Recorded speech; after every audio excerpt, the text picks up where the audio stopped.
back to the Next Chapter podcast. I'm excited to introduce you to Beth and Delphine, all the way from London.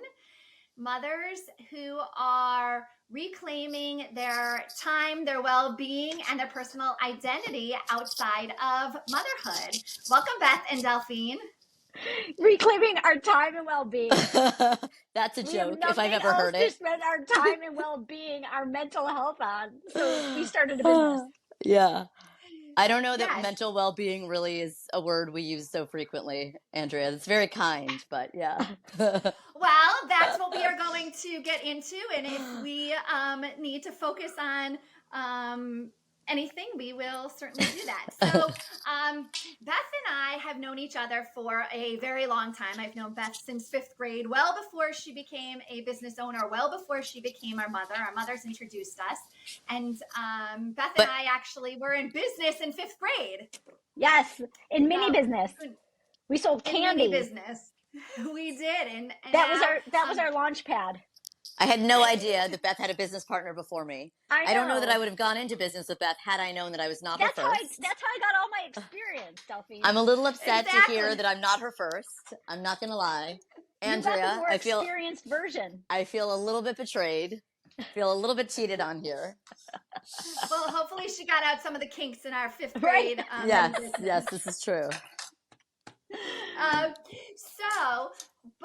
To kind of start, Delphine, why don't you take us back to the beginning of your journey and kind of highlight some of the pivotal moments of your professional journey? Oh God. Okay. So let's see. I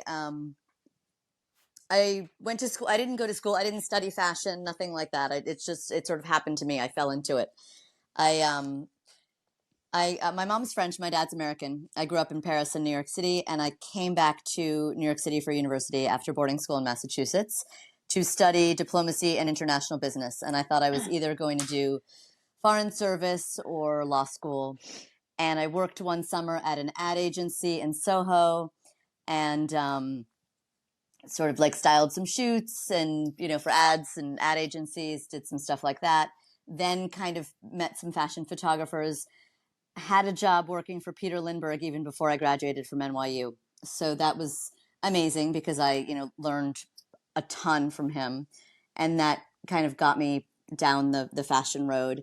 After doing fashion photo shoots production for a little while, I went into runway and worked for various designers producing runway shows in Paris, Milan, and New York. For the Gucci Group, for Carolina Herrera, Donna Karan, Victoria's Secret, Victor and Ralph, Michael Kors, just very sort of fast-paced world of all of that. And then I worked for another one, for Tom Ford. And, these were like 11-minute runway shows, $500,000 budget, prepped for a month in Milan, Paris. Sounds very, very glamorous, but it's actually like 20 hours a day of work and, a lot of grunt work. And then when I met my husband, who is British and was living in Boston, he was kind of like, this is not really, maintainable in terms of, eventually getting married, having a family and whatnot. Mm-hmm. And I went to work briefly for Tula, who was a New York-based designer. And so there I kind of saw the ins and outs of like production. I did PR for Brian Bradley, and that was sort of in-house on the Lower East Side before I went to work for Barney's. And then I was at Barney's for almost a decade as head of PR and special events. And then we moved to the UK, and that's when Beth and I met, and I was like, oh no, I've retired from fashion. I'm not doing any more fashion. I've just had my second child, and if I do anything, it'll be like interior decor, or like, fashion, been there, done that, 20 years in fashion, no more. And Beth was like, no, I have this great idea. Like, she had also worked in fashion, and she'll tell her half later. But she was like, no, I've got this thing. We're going to totally do this together. And I was like, yeah, no. And here we are now. So now it's Beth's turn. Go ahead. Beth, and kind of talk us through, and then I want to, after, kind of highlight some of the pivotal points. So Beth, unlike Delphine, I grew up in the Midwest, and I went to the University of Wisconsin in Madison, and I actually studied fashion design. And as part of my program, I spent a year at FIT, and I studied tailoring. So after a year at FIT, while I also was interning for a small boutique PR firm called Carrie Levitt Communications, we did PR for Nanette Lepore and Rebecca Taylor and White and Warren and a lot of contemporary brands. I finished up at FIT and I decided that I didn't want to go into design per se, but more the media side of things. And I worked for Carrie for a year. And then in 2001, I went to work at Lucky Magazine. They had recently launched, and it was a completely different format than any glossy magazine had ever been because it was a magazine that you could shop for. So it was very commercial. And I started out as, a fashion assistant doing returns in the fashion closet and worked my way up a little bit to the associate fashion editor covering denim and t-shirts, which was kind of my wheelhouse. I mean, that's what I would wear every day. And that's what I kind of grew up in, that mentality, like a great shirt and a pair of jeans and you're done. So after that, I had a friend who was leaving AG and going on his own to start his own premium denim company. And he convinced me that I should come along and do wholesale with him. And Stephen kind of taught me everything I knew about wholesale. He made a lot of introductions and took me under his wing. And after a year, I was recruited to Joe's Jeans, which was a much bigger company. And I worked in their East Coast showroom, which was run by two women who were absolutely amazing, Hillary and Heidi. And so I worked at their showroom for, I would say, probably like 5 or 6 years. And then my husband got transferred to London. And I didn't even quit my job. I was just like, I'll be back in 18 months.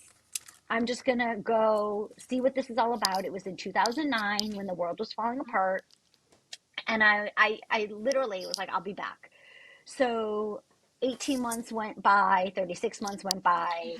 I had gotten a job working for a shoe designer based in London as kind of her business manager, right hand person, doing like a little bit of wholesale, a little bit of PR, like kind of overseeing that side of her business.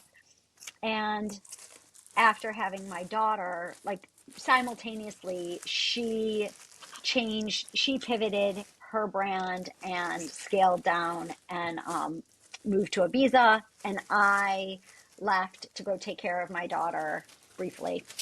But I always wanted to do something on my own independently.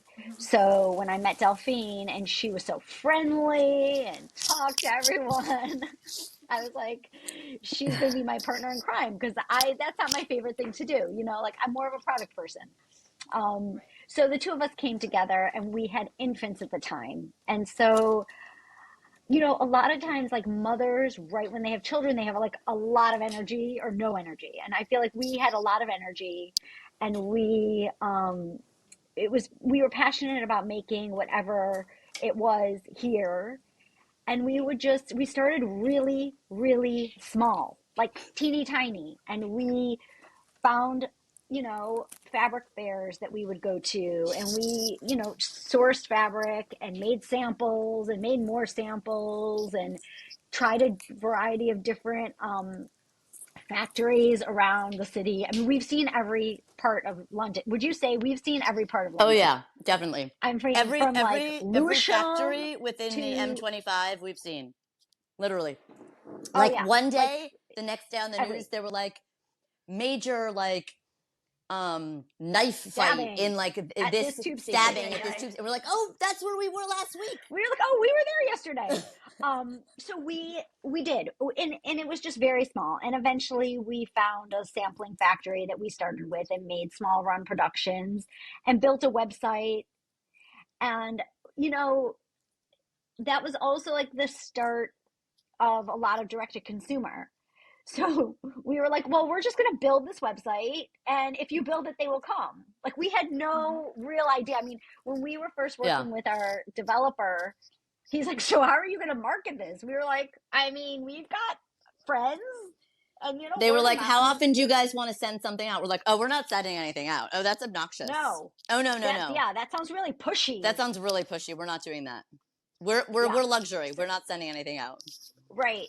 And you know, we originally hired someone to do our Instagram for like the first 3 months because they were younger. You always think Other people know better, that and other someone people else know can do it nothing. better, Mm-mm. you Right. know? But what's our saying As we en say in français? French, jamais mieux servi que par soi-même. One is never better served than by oneself. Like, don't think anybody can do it better for you than you can. Just do it yourself, because you know, I So mean, unless it's like we're a doing your lean root team. canal or like fixing your motor on your car, like most things you can really do better yourself, you know? So yeah, moral of the story, we're a lean team and we've learned how to do a lot on our A own. lean team of two. So we're a lean team Of two. of two. So it's been a journey. It's been a And now Sounds our like a girls are real it's 9. been a journey. very fun trip. Yeah.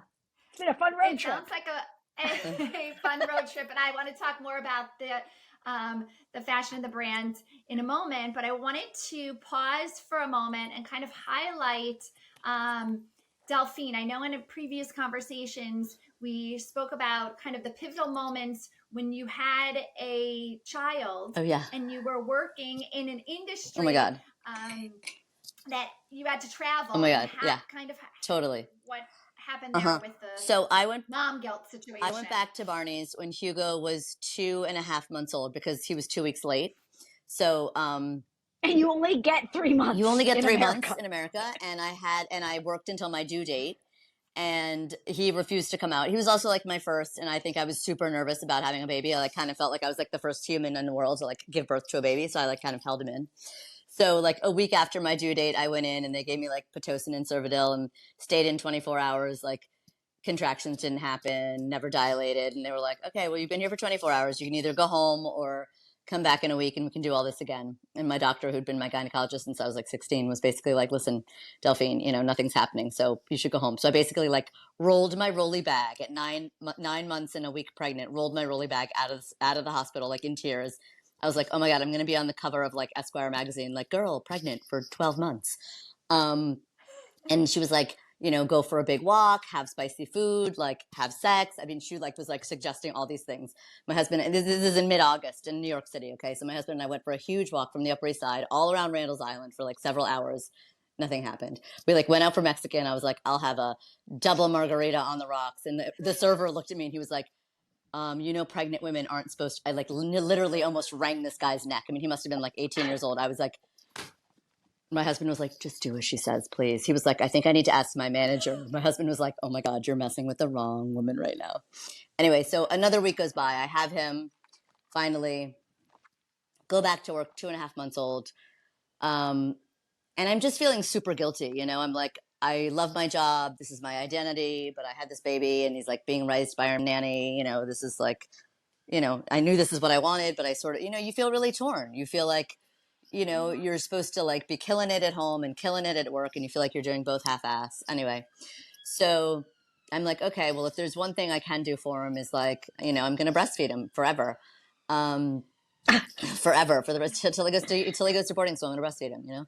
So, and my husband had bad eczema, and my pediatrician was like under the school of thought. She was like, you know, some doctors say like the sooner you introduce real food, the better it is for their eczema. Others say like the longer they're only at breast milk, the better. And I'm under that school of thought. And I was like, okay, fine, I can do this. I can exclusively breastfeed him until he's like, you know, talking. Fine, I can do this. And so I would like pump my like 6 little bottles of Medela. I'd roll down the I had a glass office and I'd roll down the shutters to my glass office once a day, and for 10 minutes I'd be like meh, meh, meh. I'd put on, you know, I'd like wear my bra with my thingies so I could just still type and still be on conference calls and whatnot. Thankfully there was a lot less like of this then, or else people would be seeing it was more like just on the headset. um, and I would just pump, and then I was traveling a ton, so like whatever city, you know, because we opened 21 stores, we opened 21 Barneys while I was there, because there was just this massive expansion plan, which is all in itself such a bad idea. But anyway, don't get me started on that. Like Barney's shouldn't be in every city in America, you know, like that customer is not in every city in America. But anyway, and so I was doing all the events for all these cities, and all of our designers were coming to all these stores for launch parties. Like the Row in Phoenix. Yeah, no, Scottsdale women were really not. I mean, they were really into seeing Mary Kate and Ashley Olsen, and they were like, "Oh my God, Mary Kate and Ashley Olsen," but they weren't into the Row. I mean, anyway, the disconnect was great.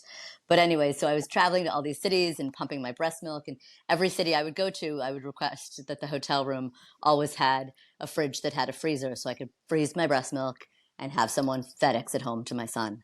And I did this for until he was a little bit over 2. And, my husband was like, this needs to stop.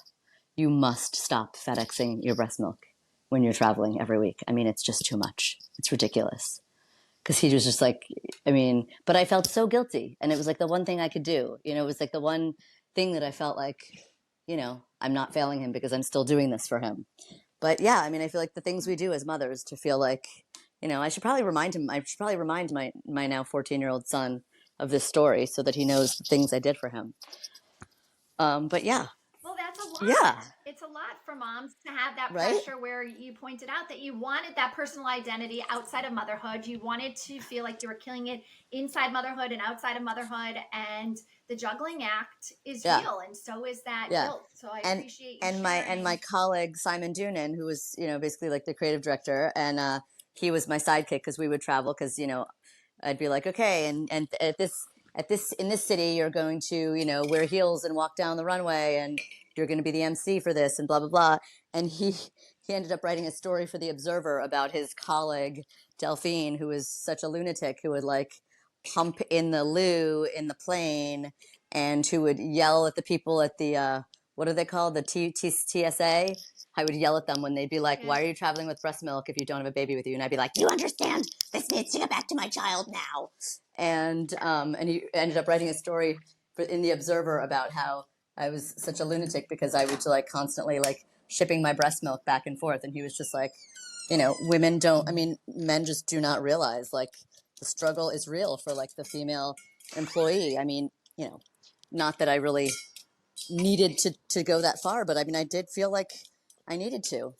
On some level, I just didn't really feel like I could stop, or I just felt like it was something I had to do for him and for me. So that's the story. Yeah, for sure. The struggle is definitely real for mothers to be able to feel like they can succeed in all areas.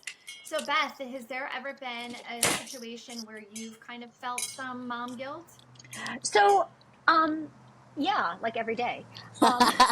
I'm like the queen of guilt. I'm like the queen of Jewish guilt. Like Delphine's always like, let the Jewish guilt go. I'm like, Beth, let it go. You're No, killing it. You're awesome. I'm the mom that has to be at 3 places at one time. I do not say no. So like, I'm like the class rep. Yeah. I'm like the We're secretary. We're both KSPA. like, we both work full time, and we're like head of the school PTAs, and then there are these women that and like I don't do organize anything. like every party. Yeah. So yeah, and a lot of this stems from guilt, and a lot of it is that I want to be a part of her life. And Delphine just had 13 kids at her house this past week. We had a half term, and she has a house in France, and her son invited a bunch of kids, all of whom showed up. They all RSVP'd, yes, we'll be there. So she had 13 kids in her house, and she said something very important, and she's like, it was amazing. The kids were so great, and it's nice to know your kids' friends. It's super nice important to know who they're hanging out with, to be a part of their life and to understand their circle. And in today's day and age, when there's so much online and so much in social media and kids are all over the place, to kind of have a pulse on their behaviors, who they're hanging out with, their friends, and in communication. I think there's so much, it's so important to communicate. And I think on the flip side, I had my daughter home, and of course every day there was like I was a camp counselor. I'm like, today we're doing this, and after gymnastics, no, you're not just going to come home and chill out. We're going to go to dopamine land, and don't worry, I've invited a friend for you, and I'm going to take you out for ice cream, and then I'm going to cook dinner. And like, I had like a play date scheduled every day, and different like what's the word, activities. Like activities or something? Well, It almost activities, sounds a little but bit like like you were trying to like cultural overcompensate. activities. Like we did the BBC Earth exhibit, and we did the Hockney exhibit. I mean, do you think my daughter really needed to have 17 activities in a 6-day period? No, but I'm like, gotta squeeze it all in, Yeah. gotta go, Yeah. inviting friends, this, that, and the other. Yeah. So I think we do. Yeah. We do a lot Yeah. all at once. Yeah. It's never a dull moment Never a for our dull children. moment. Yeah, for sure. And then can you kind of speak to how the two of you have set up your business as far as some of the boundaries? Because I know that you have There are no very boundaries. strong as far as There's no well, I thought boundaries. you had family first. I Oh, thought yeah, it was family family first. first. No, yes, definitely. They're 100%. And we are family too. 100%. We are family to each other and family first. Yeah.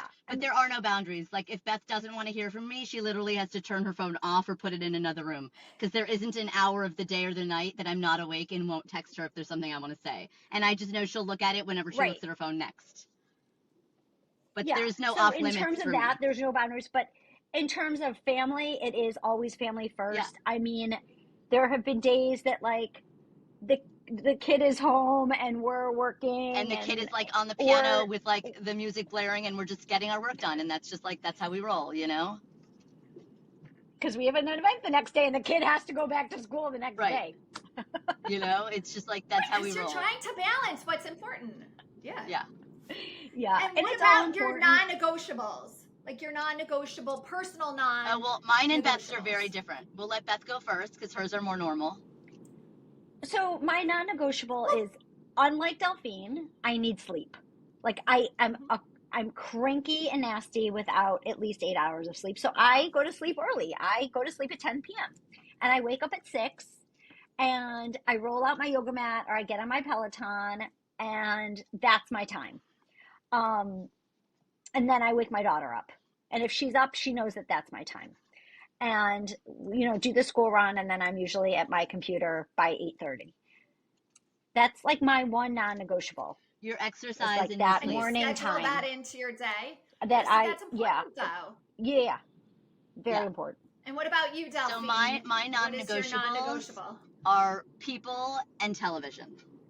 So I don't sleep a lot. It just doesn't really agree with me. I mean, despite taking prescription downers since the age of 25, sleep is just not my friend. It never has been. My mom's not a sleeper either. It's just, I think it's genetic.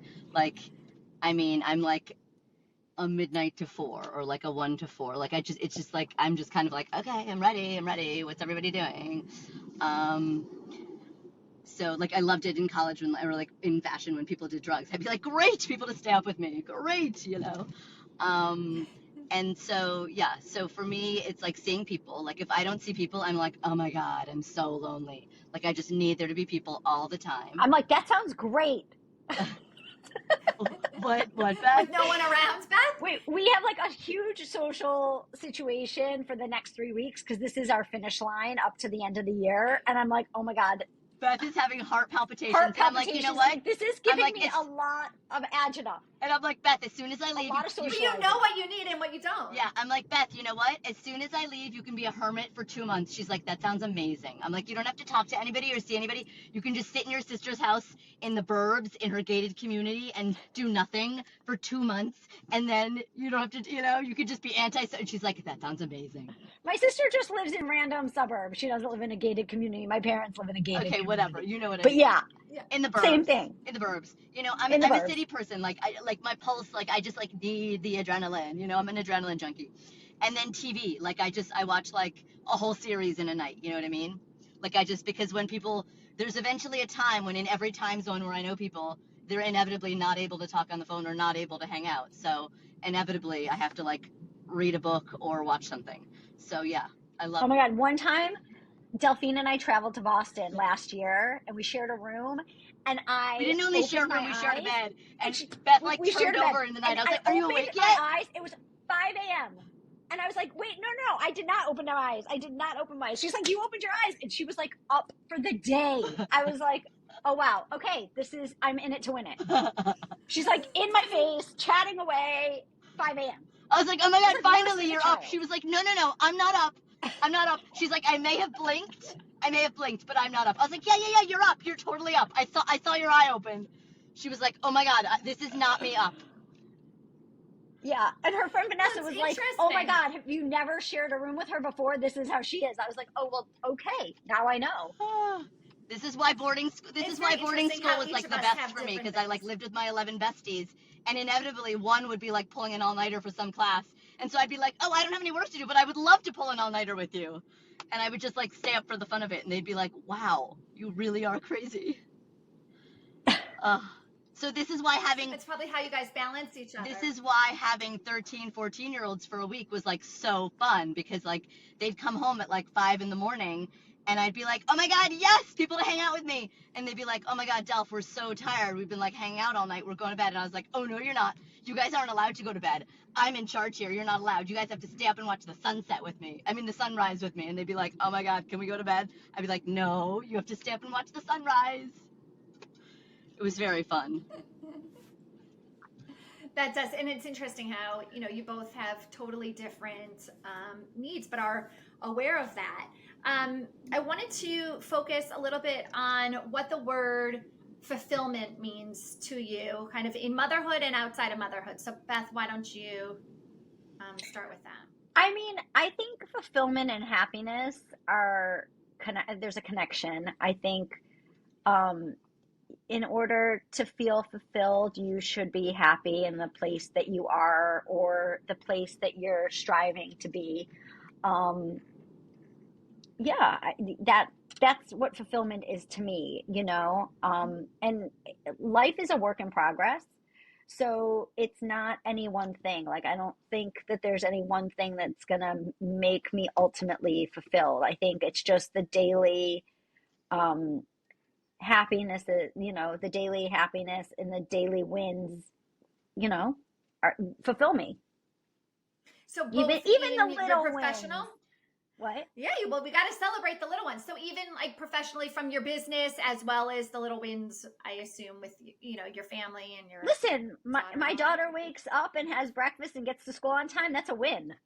I'm fulfilled. Yeah, and it should be celebrated. And I appreciate that you break it down to those little wins, because I think people, when you hear the word fulfillment or happiness and all of this, for some, they think that it has to be this grand thing, and that's a whole lot not of at pressure. all. But Not if you for can me. celebrate the things For me, that it's are not fun. about anything Well, grand. Yeah, what about for you, Delphine?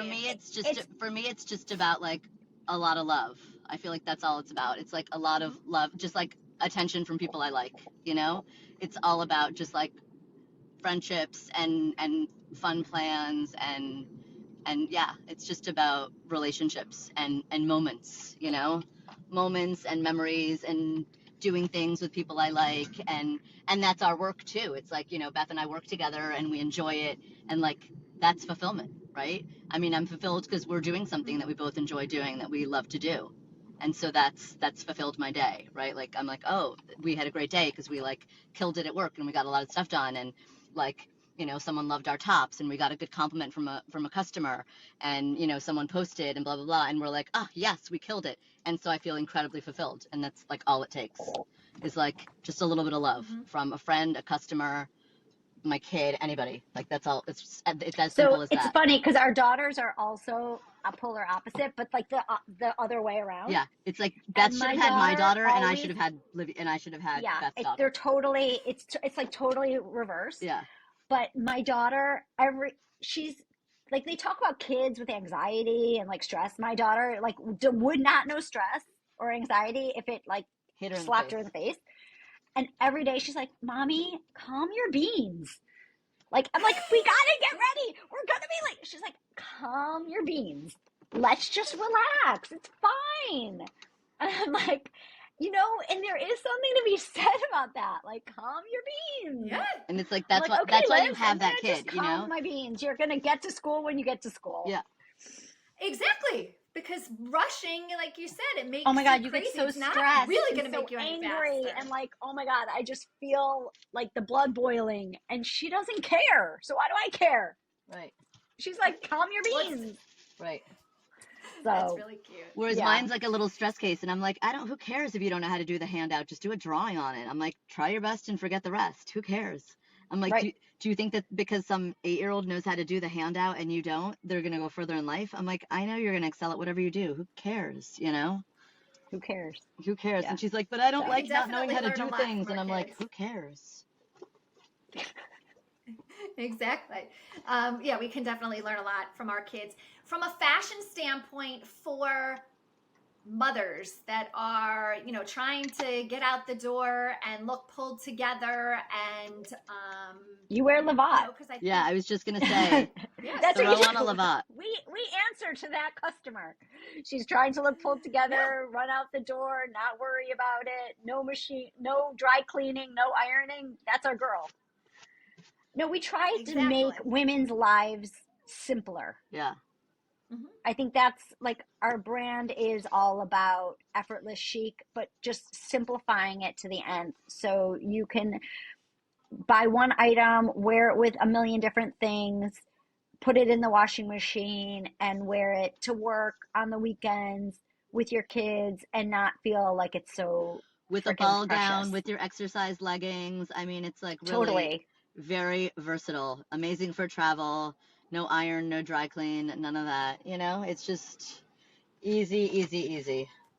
Yeah, we don't have time for Well, that. I like the simple. I like the simplicity of it. And so, as we kind of near the end of our conversation, is there any key takeaways that you want to share with the mothers who are, you know, possibly running their own business or working outside of the home and trying to, you know, balance it all, balance the mom guilt and all of Nobody's that? doing it. Like nobody. My one piece of advice is that it's a struggle for everyone. You're not alone. Yeah. Everyone is struggling, whether they look like they are in that one picture on Instagram or not. Yeah. Okay, nobody is not struggling in some aspect who's running a household, dealing with their husband or partner, dealing with their child or children, you know, And family. Everyone in some aspect is juggling and struggling. and And mine yeah, is we just have to realize we're not alone. And this is what life's all about. And God only gives you what you can handle. yeah, I really believe and I that. have two as well. My first one is don't take yourself so seriously, or don't take anything so seriously, because most of us, I mean, I'd say 95% of us are not performing brain surgery. I mean, I know there are a few of us out there that are, but most of us are not, right? So none of this is life and death. So like just don't take yourself so seriously. Right. Just Right. go I for mean, it, and there's if you some days that, fail, like if you fail, it doesn't really matter, right? So that's the one thing. And then the other thing that's super important and that we always say is like, by lighting someone else's candle, you're not putting your own out. So like just don't be a hater, you know? Like support other women, Mhm. help each other out. If you know someone who can help someone out, why aren't you introducing each other? Like why aren't you making connections? Just be yeah, that person. connections are Just be so important. kind. It's And don't be so an important asshole. that we help.